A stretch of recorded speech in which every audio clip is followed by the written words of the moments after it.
नमस्कार दोस्तों। स्वागत है आपका आपके अपने YouTube channel current affairs by M K sir पर। दोस्तों आज हम इस वीडियो में 22 अगस्त 2026 के 15 मोस्ट एमपी टॉपिक को कवर करेंगे और हर क्वेश्चन के बारे में इंपॉर्टेंट फैक्ट भी जानेंगे। तो पूरा वीडियो बड़े ध्यान से देखना। लास्ट में आपका टेस्ट होगा जिसके आंसर आपको कमेंट करने हैं। साथ ही दोस्तों इस चैनल पर हर दिन सुबह 8 बजे 15 मोस्ट एमपी टॉपिक आपको 15 मिनट जितने कम समय में करवाते हैं और साथ ही आपको डेली, वीकली और मंथली रिवीजन भी करवाते हैं। तो अगर आप इस चैनल के वीडियो को रेगुलर फॉलो करते हो तो आप कोई भी वनडे, स्टेट या कोई भी कॉम्पिटिटिव एग्जाम की तैयारी कर रहे हो उसमें करंट अफेयर्स के रिगार्डिंग आपको और कुछ भी देखने की जरूरत नहीं रहेगी। तो दोस्तों अगर अभी तक चैनल को सब्सक्राइब नहीं किया तो प्लीज़ जल्दी से कर लीजिए। तो चलिए वीडियो स्टार्ट करते हैं। विश्व लोक कथा दिवस हर साल किस तिथि को मनाया जाता है? तो दोस्तों ये जो विश्व लोक कथा दिवस है वो हर साल मनाया जाता है 22 अगस्त को।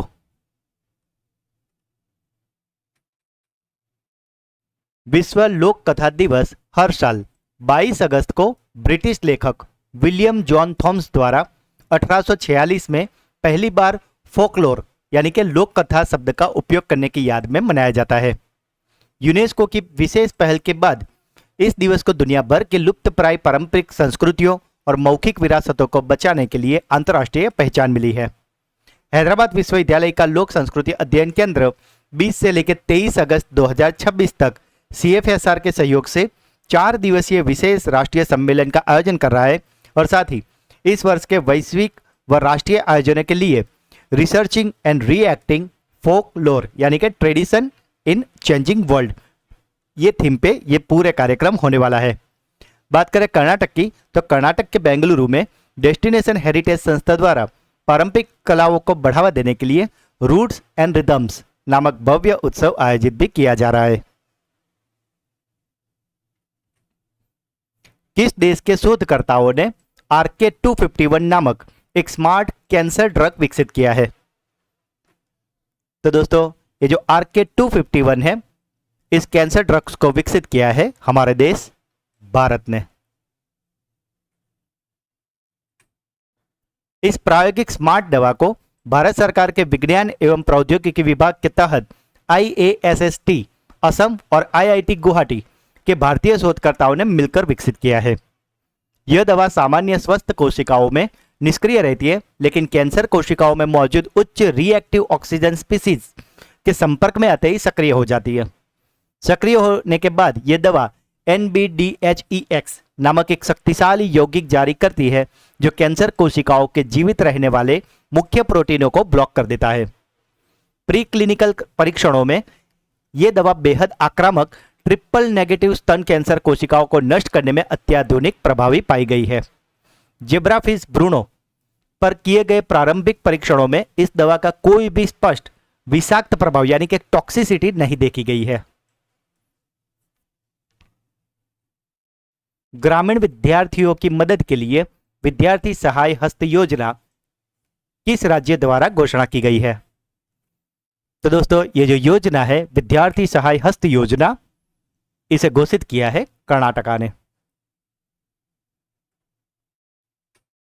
इस योजना के तहत ग्रामीण कोटे के भीतर पात्र छात्रों के लिए 7.5% विषय क्षैतिज आरक्षण का प्रावधान किया गया है और साथ ही यह 7.5 आरक्षण पहले से उपलब्ध 15% ग्रामीण आरक्षण के अंदर ही लागू होगा। इस आरक्षण का लाभ केवल उन्हीं विद्यार्थियों को मिलेगा जिन्होंने अपनी कक्षा 1 से लेकर 10 तक पूरी की है, वो भी ग्रामीण सरकारी स्कूलों से। इसका मुख्य उद्देश्य है ग्रामीण सरकारी स्कूलों में पढ़ने वाले छात्रों को मेडिकल, इंजीनियरिंग जैसे व्यावसायिक पाठ्यक्रमों में उच्च शिक्षा के लिए बेहतर अवसर प्रदान करना है। दोस्तों अगर अभी तक वीडियो को लाइक और चैनल को सब्सक्राइब नहीं किया तो प्लीज जल्दी से कर लीजिए ताकि ऐसे क्वालिटी वीडियो आपसे मिस ना हो। अगस्त 2026 में मिर्जा फखरुल इस्लाम आलमगीर को किस देश का 23वां राष्ट्रपति नियुक्त किया गया है? तो दोस्तों मिर्जा फखरुल इस्लाम आलमगीर 23वें राष्ट्रपति नियुक्त हुए हैं बांग्लादेश के और दोस्तों बांग्लादेश के प्रधानमंत्री है तारिक रहमान। मुंबई में आयोजित एशियाई जूनियर रैपिड शतरंज चैंपियनशिप 2026 का खिताब किसने जीता है? तो दोस्तों ये जो एशियाई जूनियर रैपिड शतरंज चैंपियनशिप थी, इसे जीत लिया है विवान शाह ने। यह प्रतिष्ठित शतरंज चैंपियनशिप 17 और 18 अगस्त 2026 को मुंबई के आईटीसी मराठा में आयोजित की गई थी। गुजरात के रहने वाले फिडे मास्टर विवान विशाल शाह ने कुल 7 राउंड में से 6 अंक हासिल करके ओपन रैपिड श्रेणी का स्वर्ण पदक जीता है।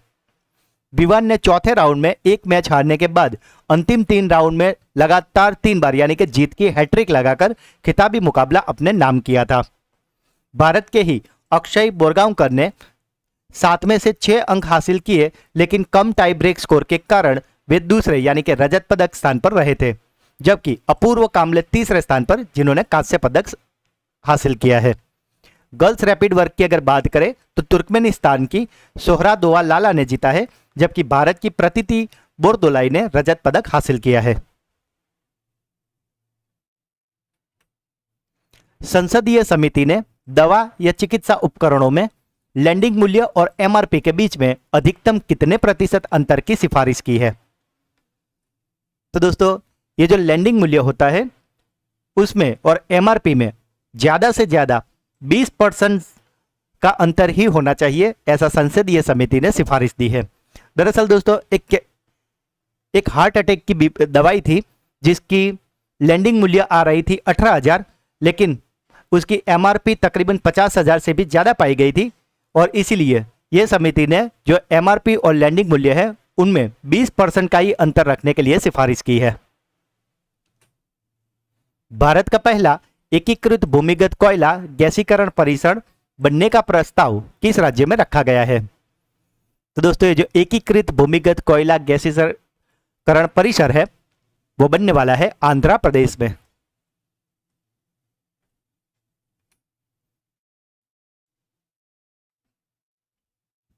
इंडिया कारपेट एक्सपो 2026 का आयोजन कहाँ किया जाएगा? तो दोस्तों ये जो इंडिया कारपेट एक्सपो 2026 है, इसका आयोजन 4 से लेकर 7 अक्टूबर 2026 तक होने वाला है उत्तर प्रदेश के भदोई में। स्विट्जरलैंड में भारत का नया राजदूत किसे नियुक्त किया गया है? तो दोस्तों स्विट्जरलैंड में भारत के नए राजदूत नियुक्त हुए हैं सोमेंदु बागची। दोस्तों हर क्वेश्चन में दिखाई गई इमेज को आप अवश्य ध्यान से देख लेना, ताकि आपको क्वेश्चन अच्छे से लंबे समय तक याद रह जाएगा। साथ ही दोस्तों जुलाई मंथ का मंथली करंट अफेयर्स, जिसमें हमने जुलाई मंथ के मोस्ट टाइम पे 200 एमसीक्यू कवर किए हैं, तो अगर अभी तक आपने ये वीडियो नहीं देखा तो इसका लिंक आपको इसी वीडियो के डिस्क्रिप्शन में मिल जाएगा, इसे आप अवश्य देख लेना, क्योंकि दोस्तों हमने इसमें ऐसे ही 200 क्वेश्चन लिए हैं जो आपकी हर एग्जाम के लिए आपको बहुत ही ज़्यादा यूजफुल होंगे। और दोस्तों अगर आप ये वीडियो देख लोगे तो जुलाई मंथ के मंथली करंट अफेयर्स रिगार्डिंग आपको और कुछ भी देखने की जरूरत नहीं रहेगी। और साथ ही दोस्तों अगर आपको अगले किसी भी मंथ के ऐसे मंथली वीडियो चाहिए तो सभी हमारी चैनल पर अवेलेबल है, जिसमें हमने हर मंथ के ऐसे मोस्ट टाइम पे 200 एमसीक्यू कवर किए हैं। दोस्तों ये सारे क्वालिटी वीडियो है और ये काफ़ी ज़्यादा सिलेक्टेड क्वेश्चन हमने लिए हैं, तो अगर आप कोई भी एग्जाम देने जाओ तो एटलीस्ट पीछे के 8 मंथ के मंथली करंट अफेयर्स वीडियो आप अवश्य से देख लेना, आपको करंट अफेयर्स के रिगार्डिंग और कुछ भी देखने की जरूरत नहीं पड़ेगी। इन सभी वीडियो का लिंक आपको इसी वीडियो का डिस्क्रिप्शन में भी मिल जाएगा, तो इस मंथली वीडियो को तो आप अवश्य देख लेना। किस राज्य सरकार ने मादक पदार्थों के खिलाफ अभियान बल के गठन को मंजूरी दी है? तो दोस्तों ये जो अभियान है, अभियान बल, जिसको मादक पदार्थों के खिलाफ चलाया जाएगा, उसे मंजूरी दी गई है पश्चिम बंगाल द्वारा। दक्षिणी क्षेत्रीय परिषद की 31वीं बैठक का आयोजन किस राज्य में किया गया है? तो दोस्तों ये जो दक्षिण क्षेत्रीय परिषद की 31वीं बैठक थी, इसका आयोजन हुआ है तमिलनाडु में। यशोदा एआई पहल की शुरुआत किस संस्थान ने की गई है? तो दोस्तों ये जो पहल है यशोदा एआई पहल, इसे शुरू किया है लवली प्रोफेशनल यूनिवर्सिटी पंजाब ने। यशोदा एआई मुख्य रूप से राष्ट्रीय महिला आयोग द्वारा फ्यूचर शिफ्ट लैब्स के सहयोग से शुरू की गई भारत की पहली राष्ट्रव्यापी लिंग तकनीकी साक्षरता पहल है। अगस्त 2026 में राष्ट्रीय महिला आयोग की अध्यक्ष विजया राहटकर की अगुवाई में इस डिजिटल सशक्तिकरण कार्यशाला को विशेष आयोजन lovely professional university Jalandhar Punjab में किया गया। इस अभियान का मुख्य उद्देश्य है महिलाओं और छात्राओं के बीच में एआई, साक्षरता, डिजिटल समावेशन और साइबर सुरक्षा के प्रति जागरूकता को बढ़ावा देना है। यह कार्यक्रम महिलाओं को deep fake, voice cloning, online धोखाधड़ी और एआई आधारित आधुनिक साइबर अपराधों से सुरक्षित रहने की व्यावसायिक उपाय सिखाता है। अपने शुरुआती चरणों से लेकर अब तक यह अभियान देश के 10 से भी अधिक राज्यों के 19 जिलों में सफलतापूर्वक आयोजित किया जा चुका है, जिससे हजारों छात्राएं लाभान्वित हुई है। संशोधित भारत नेट कार्यक्रम के कार्यान्वयन के लिए डिजिटल भारत निधि ने किस राज्य सरकार के साथ समझौता किया है? तो दोस्तों, ये जो डिजिटल भारत निधि है, उन्होंने समझौता किया है छत्तीसगढ़ के साथ। उबर ने भारत में ट्रेन टिकट बुकिंग सुविधा शुरू करने के लिए किस कंपनी के साथ साझेदारी की है? तो दोस्तों, ये जो ट्रेन टिकट बुकिंग है, ये सुविधा के लिए उबर ने साझेदारी की है एक्सिगो के साथ। दोस्तों, अगर अभी तक वीडियो को लाइक और चैनल को सब्सक्राइब नहीं किया तो प्लीज जल्दी से कर लीजिए। अगस्त 2026 में संयुक्त राष्ट्र के COP7 सम्मेलन का आयोजन कहां शुरू हुआ है? तो दोस्तों, ये जो COP7 है, इसका आयोजन 17 से लेकर 28 अगस्त 2026 तक हुआ है मंगोलिया के उलान बटार में। तो दोस्तों, ये थे आज के 15 मोस्ट टाइम टॉपिक। अब बारी है आपकी ब्रेन बूस्टर क्विज की, जिसमें 3 क्वेश्चन पूछे जाएंगे, जिसके आंसर आपको कमेंट करने हैं। मुंबई में आयोजित एशियाई जूनियर रैपिड शतरंज चैंपियनशिप 2026 का खिताब किसने जीता है? ग्रामीण विद्यार्थियों की मदद के लिए विद्यार्थी सहाय हस्त योजना की घोषणा किस राज्य सरकार ने की है? और आज का आखिरी सवाल, अगस्त 2026 में मिर्जा फखरुल इस्लाम आलमगीर को किस देश का 23वां राष्ट्रपति नियुक्त किया गया है? तो दोस्तों, तीनों क्वेश्चन के आंसर आपको कमेंट में बताने हैं। और दोस्तों, जब भी आप वीडियो देखते हो तो कमेंट में ये ब्रेन बूस्टर क्विज के आंसर जरूर से किया करिए, ताकि पूरे 15 क्वेश्चन का आपके माइंड में पूरा ब्रेनस्टॉर्मिंग हो जाएगा। तो दोस्तों, अब बारी है हमारे सुपर फास्ट फ्लैश रिवीजन की, जिसमें कल के जो 15 क्वेश्चन थे उसका एक फटाफट से फ्लैश रिवीजन कर लेते हैं। तो कल का पहला सवाल था, विश्व वरिष्ठ नागरिक दिवस प्रतिवर्ष किस तिथि को मनाया जाता है? तो यह दिन मनाया जाता है 21 अगस्त को। टेस्ट क्रिकेट में 350 विकेट लेने वाले 5वें भारतीय गेंदबाज कौन बने हैं? तो ये बन गए हैं रविंद्र जडेजा। केंद्रीय मंत्री डॉक्टर जितेंद्र सिंह ने किस बीमारी को राष्ट्रीय प्राथमिकता बनाने की घोषणा की है? तो ये बीमारी है डायबिटीज। किस राज्य सरकार ने तालुक स्तर पर नागरिक खाद्य सुरक्षा निगरानी के लिए ईट राइट अभियान शुरू किया है? तो इसे शुरू किया है कर्नाटका ने। इराक में भारत का नया राजदूत किसे नियुक्त किया गया है? तो ये बन गया है अजय ए कुमार।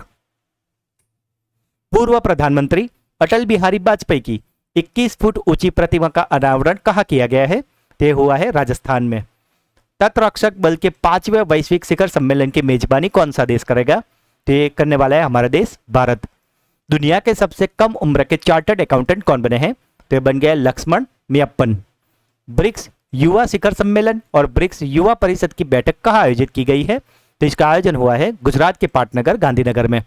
साइबर कुश्ती 2026 हैकाथन किसके द्वारा लॉन्च किया गया है? तो इसे लॉन्च किया है NIELIT ने। विश्व उद्यमी दिवस प्रतिवर्ष किस तिथि को मनाया जाता है? तो यह दिन मनाया जाता है 21 अगस्त को। अगस्त 2026 में इंडिया डे फेस्टिवल कहाँ शुरू हुआ है? तो ये शुरू हुआ है रशिया के मॉस्को में। राजस्थान के किस पर्यावरणविद को रेंज लैंड रेस्टोरेशन अवार्ड 2026 से सम्मानित किया गया है? तो ये सम्मानित हुए हैं सुमेर सिंह भाटी। सांप को काटने को नोटिफाइबल बीमारी घोषित करने वाला देश का पहला राज्य कौन सा बना है? तो दोस्तों, ये राज्य है महाराष्ट्र। और कल का आखिरी सवाल था, मुंबई में आयोजित एशियन जूनियर शतरंज चैंपियनशिप 2026 के गर्ल्स ब्लिट्स वर्ग में किसने स्वर्ण पदक जीता है? तो जीत लिया है सारण्या देवी ने। तो दोस्तों, ये थे कल के 15 मोस्ट एमपी टॉपिक, जिसे फिलहाल तो हमने काफी क्विक रिवीजन किया है, पर कल के वीडियो में हमने सारे क्वेश्चन को काफी डिटेल में और अच्छे से पढ़ाया था। तो अगर अभी तक आपने वो वीडियो नहीं देखा तो इसका लिंक आपको इसी वीडियो के डिस्क्रिप्शन में मिल जाएगा, उसे आप अवश्य देख लेना। और साथ ही दोस्तों, अगर आप हमारी चैनल को रेगुलर फॉलो करते हो जाते हो तो दोस्तों काफ़ी कम समय में आप करंट अफेयर्स में इतनी बेहतरीन तैयारी करोगे कि उसके बाद आपको करंट अफेयर्स के रिगार्डिंग और कुछ भी देखने की ज़रूरत नहीं पड़ेगी। तो दोस्तों, अगर आज का वीडियो आपको अच्छा लगा है तो जल्दी से लाइक कर दीजिए। जो भी क्वेश्चन पूछे गए उसके आंसर आप कमेंट में जरूर बताइए दोस्तों। और इस वीडियो के लिंक को अपने सभी व्हाट्सएप टेलीग्राम ग्रुप में शेयर करके चैनल को सपोर्ट अवश्य से करें। और अगर अभी तक चैनल को सब्सक्राइब नहीं किया तो प्लीज़ जल्दी से कर लीजिए। तो दोस्तों, मिलते हैं एक नए वीडियो में, तब तक के लिए पढ़ते रहिए, आगे बढ़ते रहिए। जय हिंद, जय भारत।